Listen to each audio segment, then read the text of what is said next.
waamichisaa nu waameera yaa itti hojjechuu baannullee waamicha isaatiin.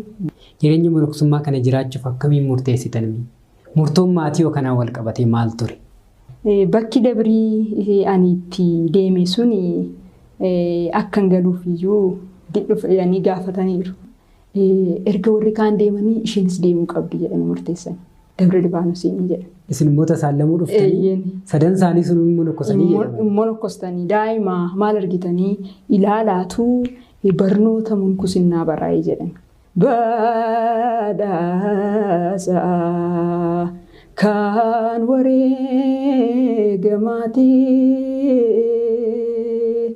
Manni amantaa in ulfaata borkufteetu nuunis lafa nu ilaalchistaa waan jedhan yaadanii uffata isheefaa kaanii turan jalaa jechuudha.